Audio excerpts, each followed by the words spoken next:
Assalamualaikum warahmatullahi wabarakatuh. Today, my name is Walfala and I'm from class 8.3. Today, I want to read an article or news about the importance of hand gesture. Earlier on in today's lecture, I mentioned the importance of hand gestures and said that I'll touch on some of this.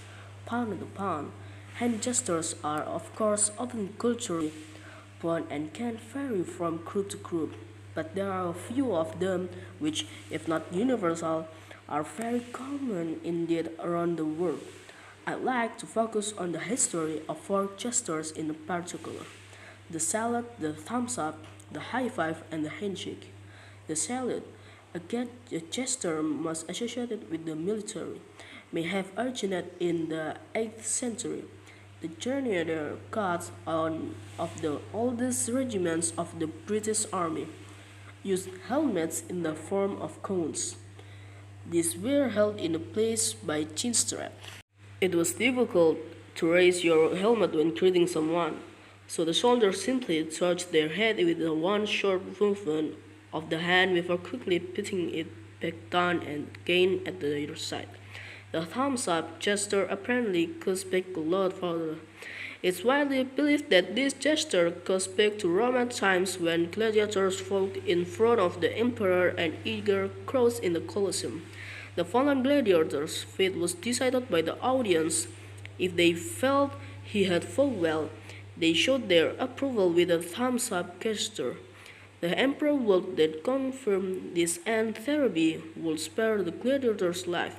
If the crowd gave a thumbs down, on the other hand, that meant execution. However, there are no reliable historical references to thumbs going either up or down in the Colosseum. It may be that if the crowd wanted to spare the gladiator's life, then they would actually cover up their thumb and keep it hidden. They would only extend their hand and thumb if they wanted the gladiator killed.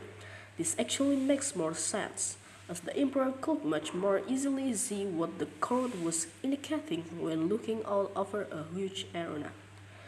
The high five hand gesture is almost universally used as a greeting or celebration. Many see its origin in baseball. Two as teams lay claim to inventing the high five.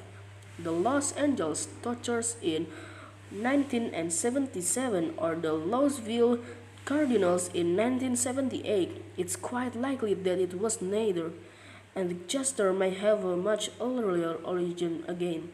It is very similar to a 1920s gesture known as the low five or giving skin. This gesture involves people slapping each other's lower hand. Also in celebration, there are, in fact, numerous references to the low five in films of the era. Perhaps the high five is just an evolution of the gesture. The final gesture I'm going to mention today is the handshake. It dates back as greeting at least as far as ancient Greece. In the Acropolis Museum in Athens, the base of one of the columns shows goddess Hera shaking hands with Athena, the goddess of wisdom and courage. It's thought that shaking hands, rather than bowing or curtsying, showed both parties as equals. In 17th century marriage portraits in Europe, we find many examples of handshakes between husband and wife.